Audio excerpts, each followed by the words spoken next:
ajaib dan penuh keagungan. Satu hati kami nyatakan, kerajaan-Mu kekal selamanya.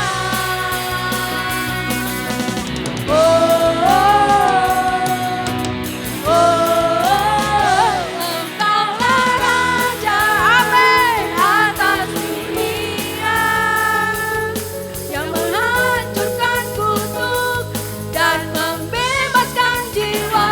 Kami bersorak, bertepuk tangan. Engkau Tuhan berjaya dan memerintah untuk selamanya. Terpujilah nama-Mu Tuhan, kuatkan penuh kemuliaan. Satu suara kami nyatakan, kerajaan-Mu kekal selamanya.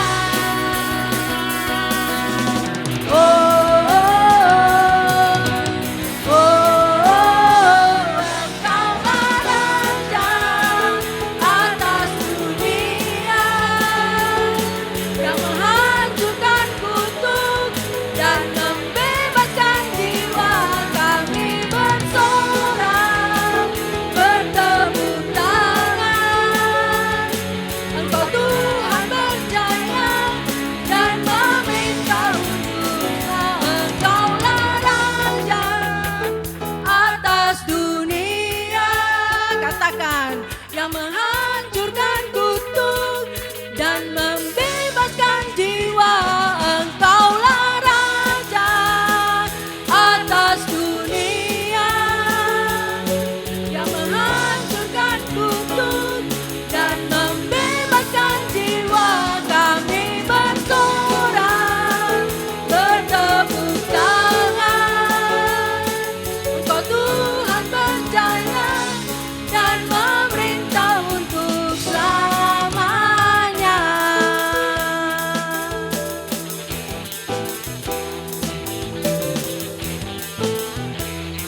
Amin. Amin Tuhan.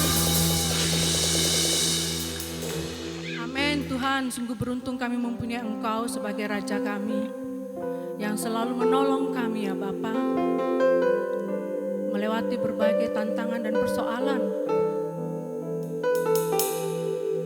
melewati berbagai sakit penyakit ya Bapa, kesulitan.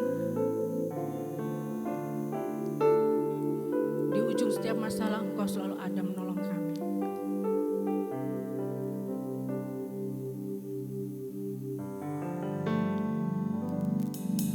Kami mau nyanyikan ini ya Bapak, karena kami percaya Engkau menolong kami.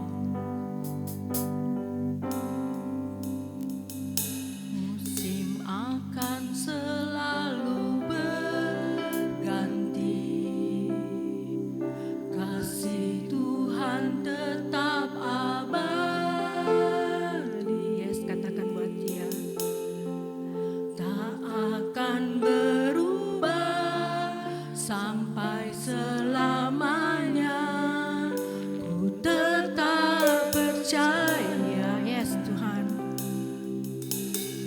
Ku yakin Tuhan memberkati. Ku yakin Tuhan melindungi.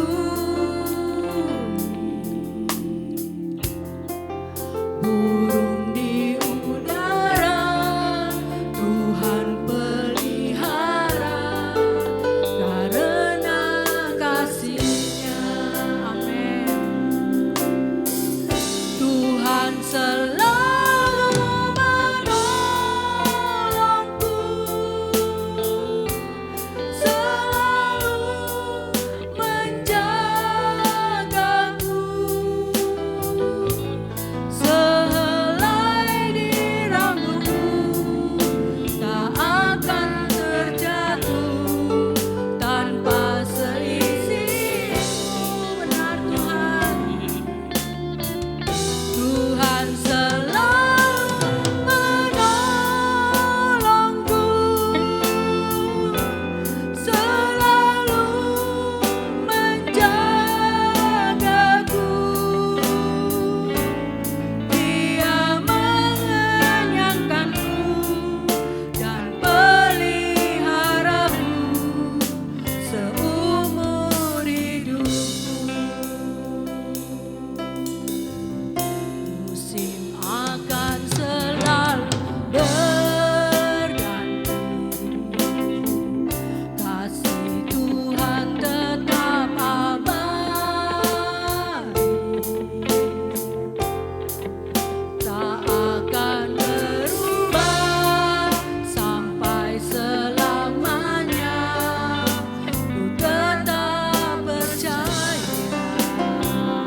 Shalom saudara, kita sungguh bersyukur karena oleh anugerah Tuhan kita memasuki minggu pertama bulan November. Saya percaya kesetiaan Tuhan akan terus berlanjut.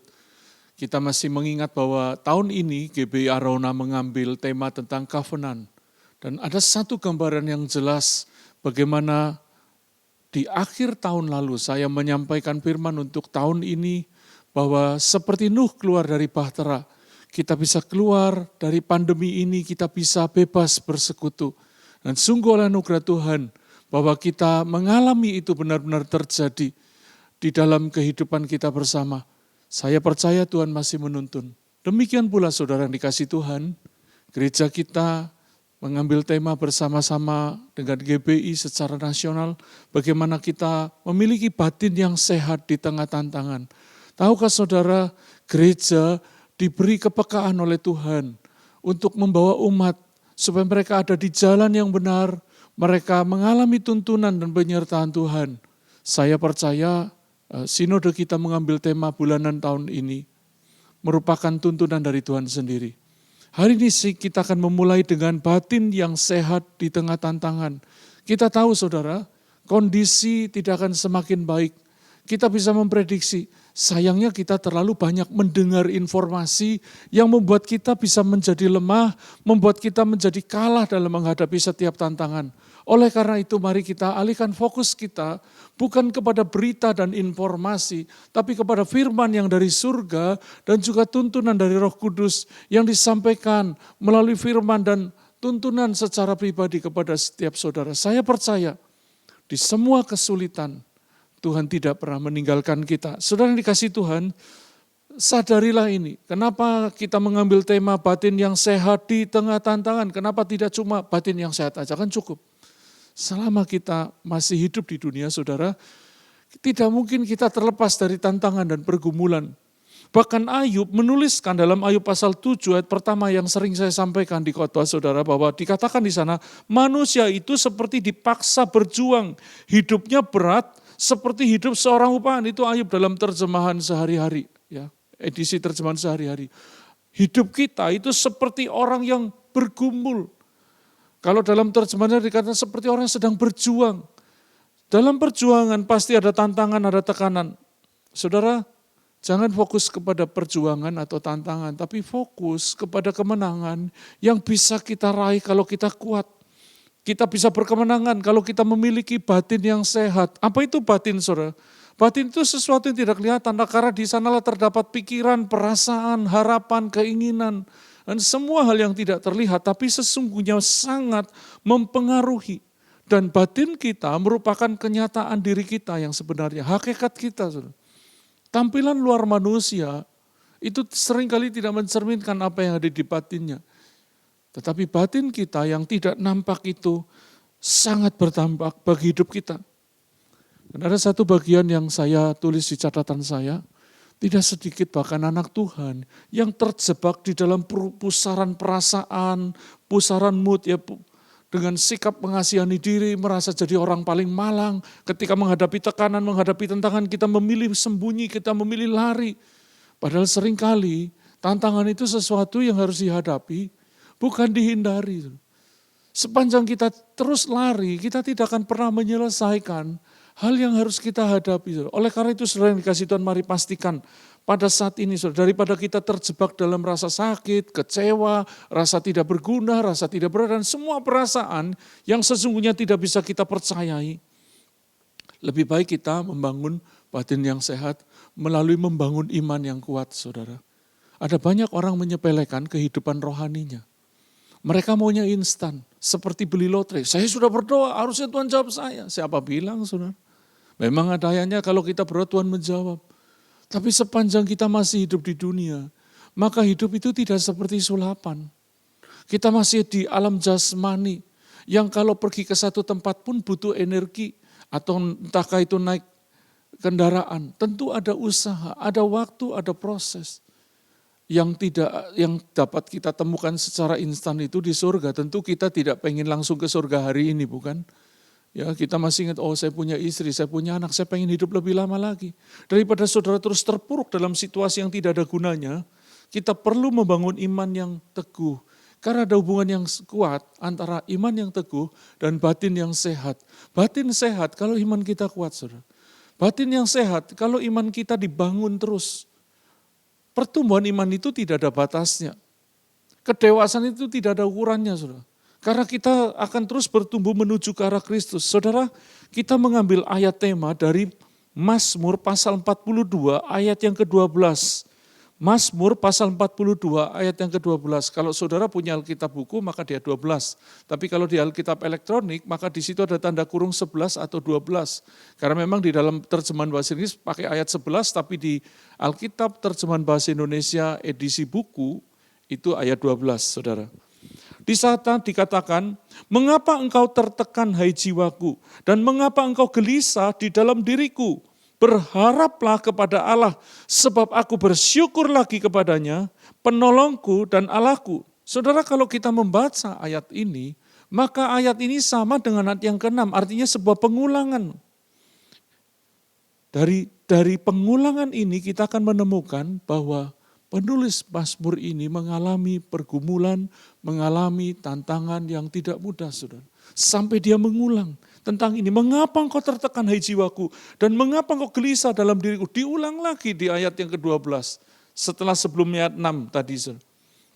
Saudara, ketika pemazmur menghadapi hidup yang tidak mudah dan dia menuliskannya dan kemudian dia menemukan jalan keluar dan kemudian dimasukkan ke dalam bagian Alkitab, maka ini menjadi pelajaran iman di mana bagi saudara dan saya yang mengalami pergumulan yang sulit, tantangan, kesulitan, akan juga mengalami kemenangan yang sama dengan pemazmur, saudara. Nah, mari kita melihat di dalam ayat tadi ada dua tantangan. Yang pertama tertekan, itu faktor dari luar, saudara. Kita tidak bisa menahan orang luar atau situasi luar untuk membuat hidup kita jadi mudah, tidak mungkin. Kita tidak bisa mencegah seseorang yang dari luar untuk tidak mengganggu kita, tidak menekan kita. Dan di ayat sebelumnya, maka kita akan menemukan tantangan dari luar ini seperti tikaman maut ke dalam tulangku. Lawanku mencela aku sambil berkata kepadaku sepanjang hari, di mana Allahmu? Saudara, kita menemukan bahwa ada tekanan, serangan dari musuh sekaligus juga serangan kepada keyakinan para pemazmur ini. Di mana Allahmu? Kalau memang kamu punya Allah yang hidup, kenapa Tuhan diam aja? Tekanan-tekanan itu datang seringkali dari tuduhan iblis. Katanya Tuhan sayang sama kamu, katanya kamu anak Tuhan, kok hidupnya susah? Saudara, kalau kita tidak menyadari, kita tidak mengerti ini, maka kita akan merasa jadi orang yang paling malang di dunia.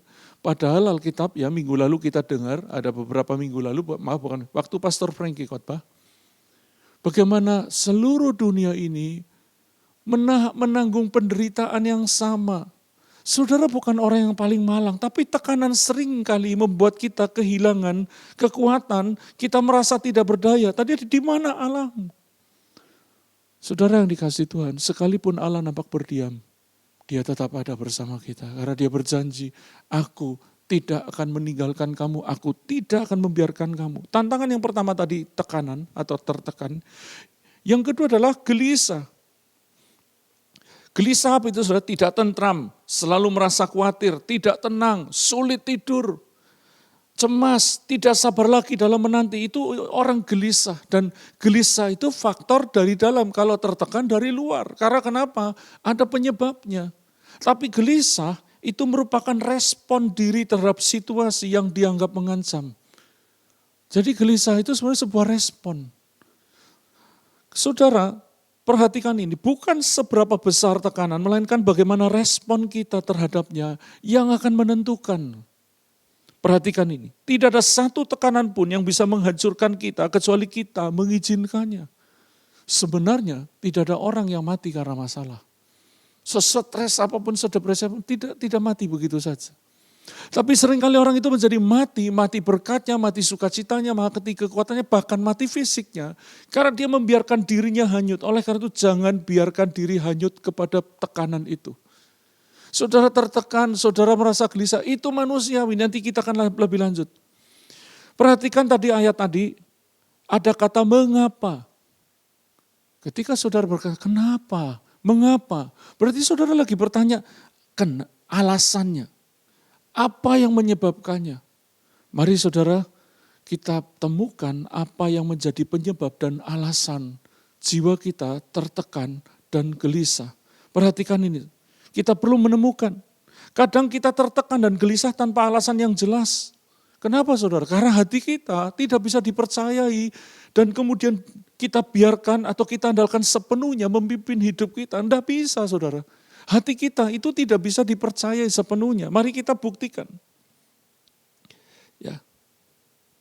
Mari kita buktikan di Yeremia pasal 17. Ya. Hati kita tidak bisa dipercaya sepenuhnya. Terlebih hati yang belum dikuasai oleh Yesus, belum diserahkan sepenuhnya kepada Yesus. Yeremia 17 ayat 9 berkata, betapa liciknya hati, lebih licik daripada segala sesuatu. Hatinya sudah membatu. Siapakah yang dapat mengetahuinya? Bayangkan saudara, hati siapa yang licik? Hati kita. Kalau hati orang lain licik, tidak bisa diduga betul. Tapi seringkali kita tidak bisa menebak hati kita sendiri. Kadang-kadang kita kejerat, apa itu hati? Pikiran, perasaan, kehendak, mood, feeling. Tiba-tiba bangun pagi seperti blank, kosong, lemah, tidak berdaya. Seperti menderita sekali, sementara tidak ada persoalan. Itu hati kita saudara. Di ayat 10, aku Tuhan yang menyelidiki hati, yang menguji batin, untuk memberi balasan kepada setiap orang setimpal tingkah langkahnya, setimpal dengan hasil perbuatannya. Perhatikan ini, sekalipun mood saudara, hati saudara, batin saudara tertekan, tapi engkau perlu tetap bertindak benar. Banyak orang mengikuti hatinya. Akhirnya waktu swing mood itu sedang bergerak ke arah yang negatif, saudara terpuruk. Begitu happy membubung tinggi tapi enggak kemana-mana, itu hati kita. Seharusnya hati itu menjadi hamba, bukan jadi tuan atas hidup kita. Itu sebabnya kita perlu membuka hati kepada Yesus supaya ada yang menguasai, menaklukkannya. Nah saudara, untuk tekanan dan kegelisahan yang tanpa alasan, abaikan, jangan diikuti. Kalau yang ada alasan, oke, oh ya saya tertekan, saya stres, karena ada orang-orang yang mempersulit, karena ada musim yang sulit, ini musim pandemi berlalu tetapi musim resesi yang berganti lebih parah. Oh kita ketakutan, ada berita, ada prediksi, atau sedang kita jalani sesuatu yang sulit, ada pergumulan, ada tantangan, oke. Itu kalau ada alasannya, kita perlu temukan, oh ternyata saya tertekan gara-gara sesuatu. Lah, tapi persoalannya kalau saudara terjebak di hati saudara, di batin saudara sendiri, seperti tadi hati yang licik itu, maka kita tidak perlu mempercaya untuk tekanan dan kegelisahan yang tanpa alasan. Abaikan, jangan diikuti terus. Karena di dalam Amsal 28 ayat 26 dikatakan, siapa percaya kepada hatinya sendiri adalah orang bebal. Tetapi siapa berlaku dengan bijak akan selamat. Sekali lagi, tindakan itu yang menentukan. Mood boleh tidak baik. Tapi ketika saudara menghadapi tantangan pergumulan, maka tindakan saudara yang akan menentukan hasilnya. Itu sebabnya jangan biarkan batin bergerak liar tanpa kendali. Hati kita itu liar saudara. Kita perlu taklukkan di dalam tuntunan Tuhan melalui firman-Nya dan penyerahan diri kepada Roh Kudus untuk memimpin, menguasai sepenuhnya. Sehingga kita memiliki batin, hati yang sehat. Mari kita masuk kepada tiga poin bagaimana kita mengatasi tekanan dan kegelisahan yang beralasan. Kalau yang tidak alasan tinggalkan tadi saya katakan. Tapi ini yang beralasan, memang saudara benar-benar lagi sulit, lagi menghadapi pergumulan. Ini yang kita akan bahas. 3 poin dari ayat tadi saudara. Seturut ayat tadi dikatakan, mengapa engkau tertekan hai jiwaku dan mengapa engkau gelisah di dalam diriku.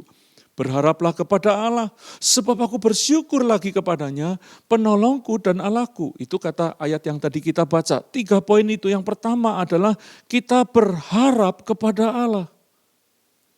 Saudara, kita perlu mendisiplinkan dan melatih manusia batiniah kita, agar ia tidak salah dalam meletakkan pengharapannya. Ada banyak orang salah meletakkan pengharapannya yang berujung membuat dia lemah dan kecewa dan akhirnya putus asa. Dan akhirnya kehilangan iman dan yang lebih parah lagi dia menjadi orang yang tidak bertuhan. Awalnya cuma kurang yakin, Tuhan masih bisa tolong saya.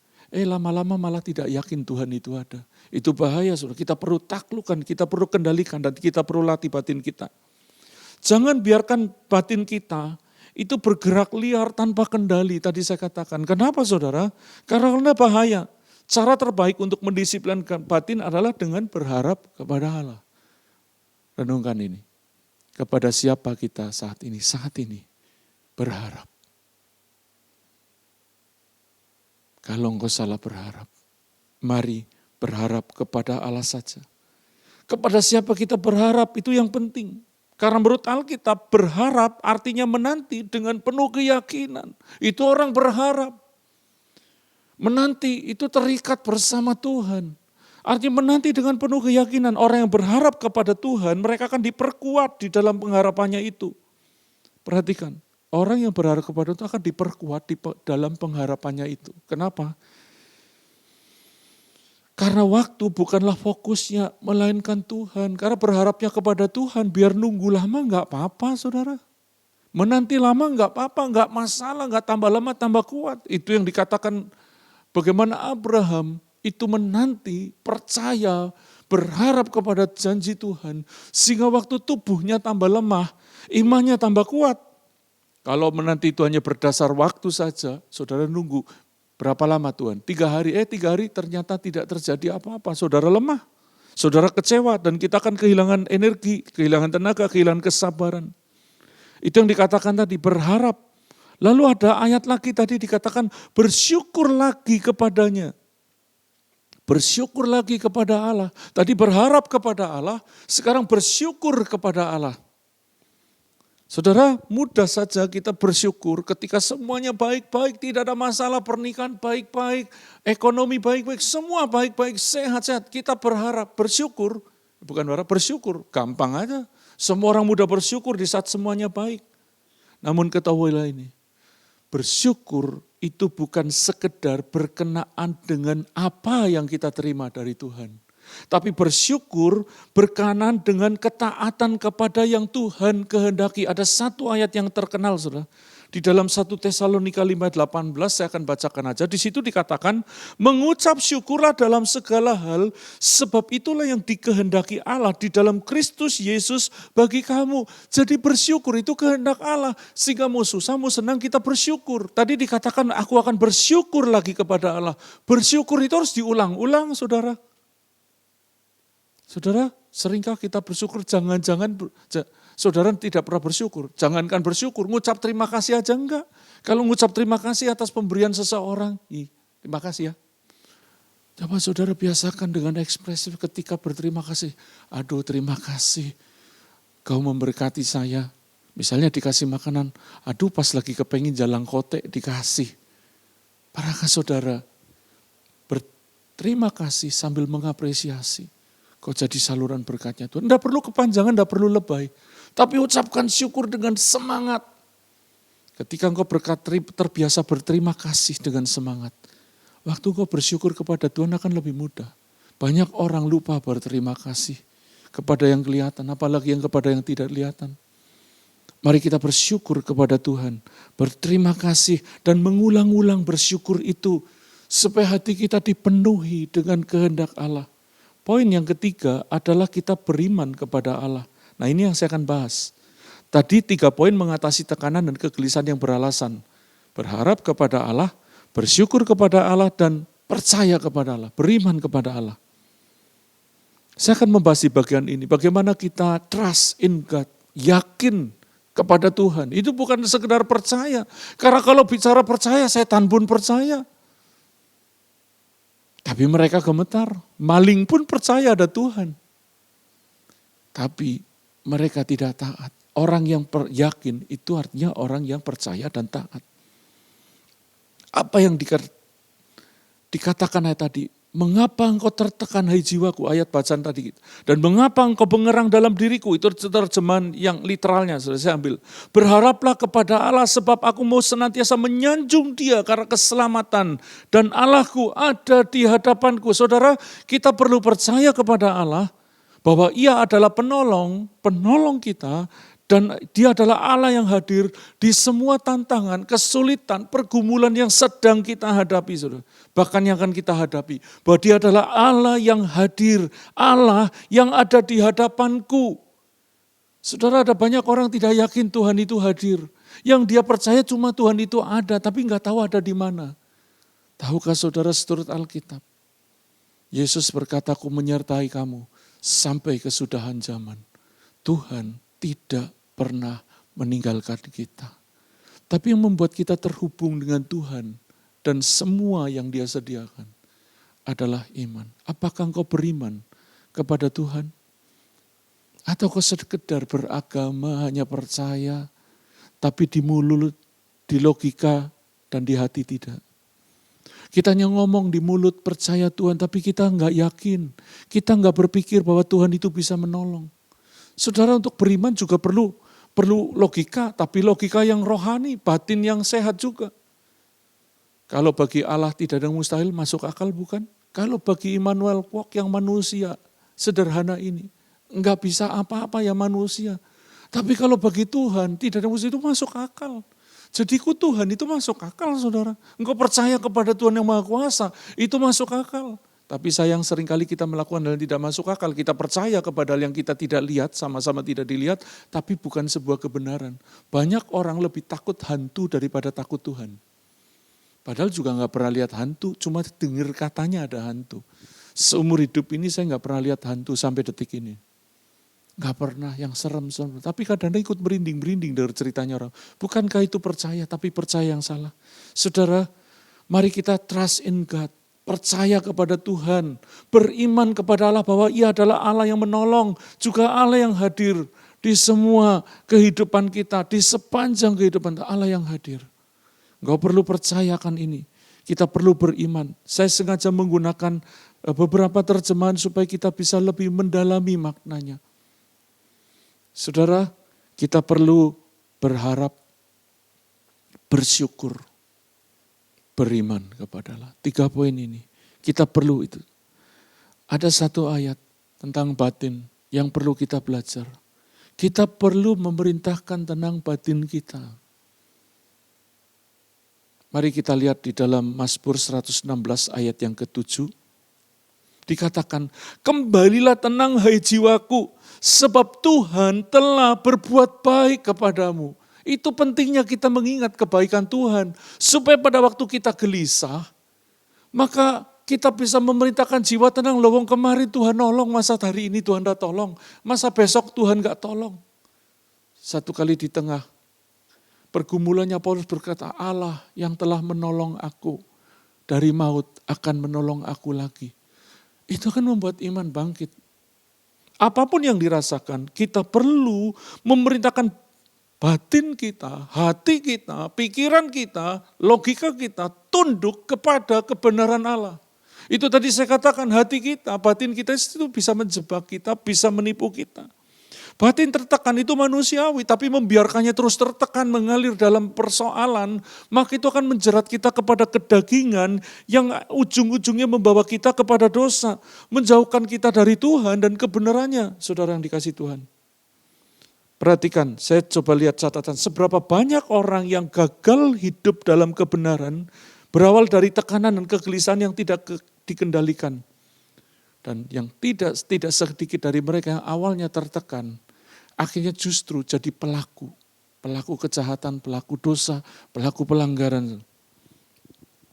Gelisah harusnya menjadi respon sesaat untuk menyadarkan bahwa saya cuma manusia, saya butuh Tuhan, saya butuh tuntunan, saya butuh pertolongan. Jangan biarkan kegelisahan itu menjadi liar agar tidak menjerat kita sehingga kita salah bersikap dan salah dalam mengambil keputusan. Satu kali Saul disuruh menunggu. Tunggu aku 7 hari ya Saul, kata Samuel. Aku akan datang mempersembahkan korban sesudah itu ke perang. Hari pertama nunggu, kedua, kelima, sampai hari ke-7 Samuel belum datang. Rakyat sudah mulai meninggalkan. Maka batinnya Saul teraduk. Waduh, ini sudah ditinggalkan begitu banyak orang. Nanti saya perang sama siapa? Karena gelisah, takut ditinggal orang. Dan berpikir, saya kan belum mempersembahkan korban. Ini gara-gara Samuel, banyak orang seperti itu kan. Dia berkata kepada pegawainya, ambil hewan korban, kita persembahkan korban. Saya akan mempersembahkan korban, Habis itu berperang. Baru saja Saul mempersembahkan korban, harinya kan belum berlalu, hari ke-8, baru hari ke-7. Samuel datang. Dan apa yang terjadi? Kegelisahan Saul membuat dia kehilangan perkenanan Tuhan. Samuel berkata, Saul, sesungguhnya Tuhan akan mengokohkan kerajaanmu. Tapi sekarang itu beralih kepada orang lain yang lebih berkenan. Saudara, kendalikan kegelisahan saudara. Katakan, kembalilah tenang hai jiwaku. Sebab Tuhan telah berbuat baik kepadamu. Katakan kepada jiwa saudara saat ini. Kembalilah tenang hai jiwaku. Sebab Tuhan telah berbuat baik kepadamu. Katakan sampai rohmu kuat. Sampai jiwamu tenang. Sampai batinmu tenang. Jangan biarkan batin itu bergejolak tanpa kendali. Engkau yang punya wewenang. Engkau punya kemampuan untuk mengendalikan batinmu kalau engkau mau. Mari kita lanjut. Di ayat sebelumnya kita menemukan.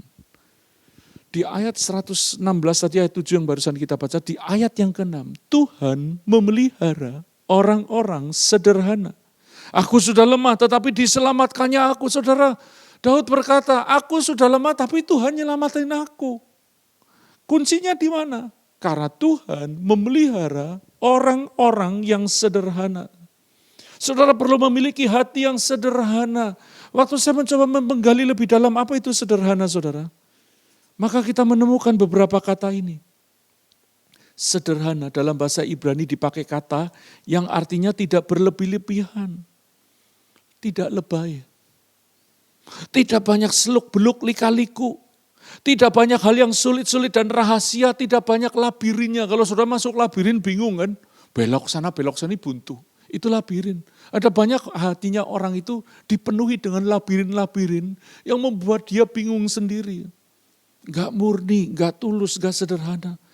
Kata sederhana juga artinya naif, bodoh, tidak terlatih. Alkitab berkata, Tuhan memilih orang yang dianggap bodoh oleh dunia untuk mempermalukan hikmat orang-orang yang berhikmat. Ada banyak orang karena terlalu pintar, dia malah jadi bodoh di hadapan Tuhan. Ada banyak orang gak pikir panjang di hadapan Tuhan. Dia percaya sepenuhnya. Makanya dikatakan sederhana ini juga artinya beriman seperti anak kecil. Anak kecil kalau dikasih tahu, dikasih janji, gak mikir panjang. Dia, hore, aku dapat hadiah. Padahal belum dapat, saudara. Itu iman anak kecil. Hore, besok liburan. Padahal enggak tahu besok bisa pergi atau enggak. Baru terima janji, itu seperti sudah menerimanya. Itu iman. Saudara, bicara sederhana juga berpikiran terbuka. Khususnya terbuka terhadap instruksi, terhadap perintah. Itu orang sederhana. Bukan saudara miskin papa, bukan saudara. Tokoh-tokoh iman yang memiliki pikiran sederhana, penulis Mazmur adalah Daud, memiliki pikiran sederhana di tengah kemewahan dan kesuksesannya. Sederhana, itu di pikiran, di batin. Enggak banyak, enggak ribet, enggak seluk-beluk, enggak complicated. Ketemu orang model begini bikin jengkel. Saudara Tuhan ketemu saudara yang modelnya belat-belit begini juga menjauhkan saudara dari Tuhan. Tadi ada janji Tuhan. Tuhan memelihara orang-orang yang sederhana. Orang-orang yang sederhana itu tidak lebay, tidak belat-belit, tidak muluk-muluk, lembut, tidak sok pintaran sebagainya, mudah dibentuk. Itu orang sederhana. Saudara mau mengalami pemeliharaan Tuhan, miliki pikiran yang sederhana, batin yang sederhana, yang tulus, murni, polos. Tapi itu di tempat Tuhan berdiam. Di Roma 12:3 dikatakan, janganlah kamu memikirkan hal-hal yang lebih tinggi daripada yang patut kamu pikirkan. Tetapi hendaklah kamu berpikir begitu rupa sehingga kamu menguasai diri menurut ukuran iman yang dikaruniakan Allah kepada kamu masing-masing. Dikatakan jangan memikirkan hal-hal yang lebih tinggi dari yang patut dipikirkan. Saudara, banyak orang hari-hari ini stres bukan karena kurang duit. Tidak puas, karena mikirnya terlalu tinggi. Dulu belum punya mobil, pengen punya mobil biar bekas. Sudah punya mobil bekas, pengen mobil baru. Sudah punya mobil baru lewat, pengen lagi mobil yang baru, yang model yang baru. Akibatnya dia tidak pernah bersyukur, dia nggak pernah nikmat. Berkat yang seharusnya membawa sukacita malah jadi jerat yang membawa duka cita. Mari saudara, Engkau perlu sederhana, tidak lebay. Jangan mikirkan yang lebih kecuali Roh Kudus naruh dalam roh saudara. Itu yang namanya iman. Iman timbul dari pendengaran, pendengaran kan firman-Nya Tuhan. Ketika Tuhan ngomong, jangan takut. Tahun depan usahamu akan bangkit. Engkau akan mendapat sesuatu, oh pegang. Tapi kalau enggak, mari berpikiran sederhana. Supaya Tuhan bisa beracara di semua pergumulan dan tantanganmu. Supaya dia bisa mengambil alih persoalanmu. Pikiran yang sederhana membuat Tuhan tidak seolah-olah bodoh di mata saudara. Banyak orang menganggap Tuhan itu bodoh, menasihati Tuhan. Harusnya begini dong Tuhan. Bahkan Tuhan lebih tahu, Tuhan lebih pintar. Mari kita berpikiran sederhana. Saya akan tutup kembali dengan ayat tadi saudara. Mari kita alihkan fokus. Alihkan fokus. Yang paling banyak membuat orang tertekan dan gelisah adalah apa yang dia fokuskan. Apa yang paling banyak difokuskan, yang paling banyak membuat kita tertekan. Bukan hanya persoalan, tapi apa yang saudara paling fokuskan itu akan menekan saudara lebih banyak. Selain kita perlu mengendalikan batin agar tidak larut dalam tekanan dan kegelisahan, kita juga perlu mengarahkan pandangan kita kepada Tuhan dan janji-Nya. Mengapa orang tertekan dan gelisah? Saya tutup dengan ini. Karena dia tidak berharap, tidak suka bersyukur, dan tidak beriman.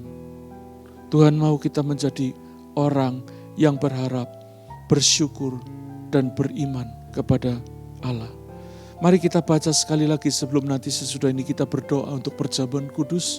Ini minggu pertama. Mari kita baca Mazmur 42 ayat 12 sekali lagi. Mengapa engkau tertekan hai jiwaku? Dan mengapa engkau gelisah di dalam diriku? Berharaplah kepada Allah, sebab aku bersyukur lagi kepadanya, penolongku dan Allahku. Engkau perlu berkata kepada jiwamu, hai jiwaku, hai batinku, tenang saat ini. Ya. Mengapa engkau tertekan? Engkau punya Tuhan yang besar, Tuhan yang hadir, Tuhan yang bekerja, dan Tuhan yang tidak pernah terlelap sedetik pun untuk menjaga saudara dan saya. Kiranya engkau diberkati Tuhan pagi ini, imanmu bangkit kembali. Mari saudara, di tengah doa saat ini, serahkan hatimu kepada Tuhan. Tuhan mau engkau memiliki batin yang sehat. Namun kalau engkau tidak berani mendisiplinkan dan membawanya, menyerahkan batinmu kepada Tuhan, maka semua yang Tuhan sediakan, kekuatan baru, pertolongan, itu saudara tidak bisa nikmati. Ada banyak orang berdiri di tepi sungai, tapi dia tetap haus karena dia tidak pernah minum. Kalau saat ini kau butuh kekuatan baru dari Tuhan, jangan cuma berdiri, ambil tindakan. Engkau mulai menikmati, Tuhan, di balik semua tekanan kegelisahanku, aku lebih percaya kepada firman-Mu. Itu seperti orang minum. Mari kita berdoa. Kami bersyukur karena firman Allah telah disampaikan. Meteraikan firman-Mu Tuhan, supaya kami tidak membiarkan jiwa kami, hati kami, batin kami, mengendalikan hidup kami tanpa ada tuntunan Tuhan di dalamnya. Kami menyerahkan batin kami kepada Tuhan, supaya batin kami sehat. Kami lebih percaya kepada firman Tuhan dibanding apa kata perasaan diri kami, dibanding apa yang kami mampu pikirkan tentangnya. Kami lebih percaya kepada firman Tuhan dibanding semua situasi yang sedang kami lihat, kami alami, kami rasakan. Kami percaya Tuhan ada bersama kami, dan bersama Tuhan kami pasti berkemenangan. Mari jiwaku berharaplah kepada Allah, sebab aku bersyukur lagi kepadanya, penolongku dan Allahku. Aku mau berkata kepada jiwaku, tidak membiarkan jiwaku hanyut, tapi kami membiarkan jiwa kami dikendalikan, dikuasai oleh Tuhan. Kami menyerahkan hati kami pagi ini kepada Tuhan. Angkat semua beban dari umat-Mu. Kegelisahan, tekanan, Tuhan angkat, ganti dengan kekuatan baru dan hikmat yang baru. Sehingga kami menemukan jalan keluar. Kami menemukan jalan kebenaran-Mu. Dan kami tetap ada di jalur kehendak-Mu. Hamba-Mu sudah selesai berbicara. Namun biar Roh Kudus terus menuntun. Nanti bahasanya Tuhan, kami akan bersekutu dengan tubuh dan darah-Mu. Di awal bulan, di minggu pertama, kami mau mengingat karya-Mu. Terima kasih Tuhan, melalui anggur dan roti yang akan kami minum. Kami mengakui darah dan tubuh-Mu yang sudah diserahkan bagi kami. Sucikan kami, biar kami memiliki hati yang seperti hatinya Tuhan. Kalau ada kemarahan, kebencian, dendam, sakit hati, pagi hari kami mau membuangnya, supaya kami berlayak di hadapan Tuhan. Terima kasih Tuhan, terima kasih. Mari siapkan roti di tangan saudara. Bagi saudara yang masih ikut online, engkau bisa mengambil roti yang saudara siapkan. Bagi saudara yang on-site atau offline, mari kita bersama-sama bersekutu dengan tubuh dan darah Yesus. Mari kita angkat roti di tangan kanan dan dengarkan firman Tuhan. Sebab apa yang telah kuteruskan kepadamu, telah aku terima dari Tuhan Yesus. Yaitu pada malam ia diserahkan, dia mengambil roti, memecah-mecahkannya dan berkata, inilah tubuhku yang diserahkan bagi kamu. Perbuatlah ini menjadi peringatan akan aku. Percayakah saudara, bahwa roti yang kita makan sebentar ini menjadi persekutuan, sekaligus menjadi tanda peringatan akan karya Kristus buat hidup kita. Bahwa tubuh Yesus telah diserahkan, dan melalui perjamuan kudus ini kita bersekutu dengan tubuhnya. Kalau engkau percaya, katakan amin. Aku percaya ini tubuhnya Yesus. Mari kita makan dengan iman dalam nama Yesus.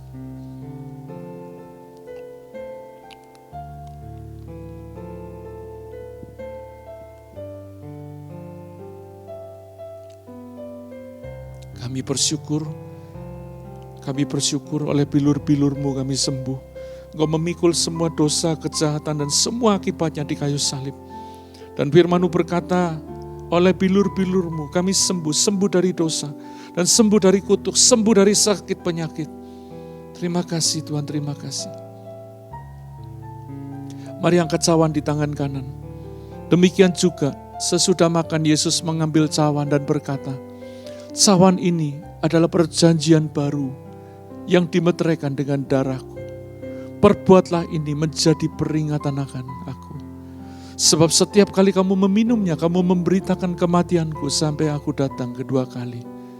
Percayakah saudara, bahwa cawan yang kita minum sebentar ini menjadi persekutuan dengan darah Yesus. Dan melaluinya kita juga sekaligus memperingati karyanya di kayu salib 2000 tahun lalu. Kalau engkau percaya, katakan amin. Mari kita minum dengan iman dalam nama Yesus.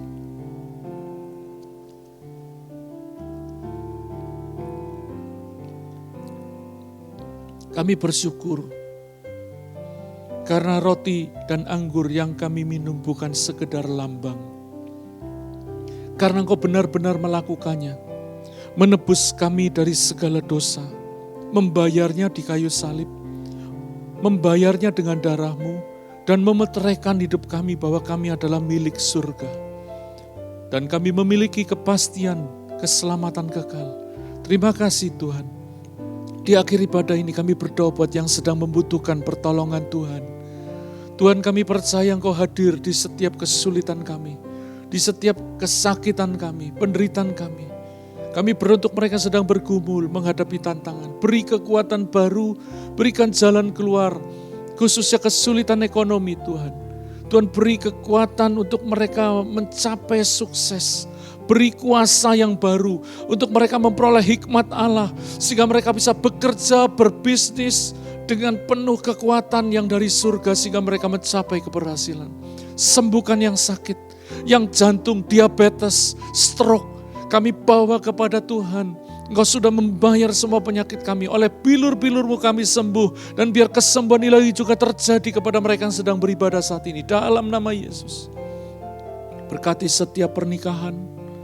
Ada begitu banyak tekanan dalam pernikahan. Ada kegelisahan dalam pernikahan. Mari Tuhan beracara di dalam pernikahan anak-anak-Mu. Agar ada pertolongan, ada pemulihan, ada kekuatan baru dalam pernikahan. Ada anggur yang baru dicurahkan sehingga sukacita pernikahan itu ditumbuhkan.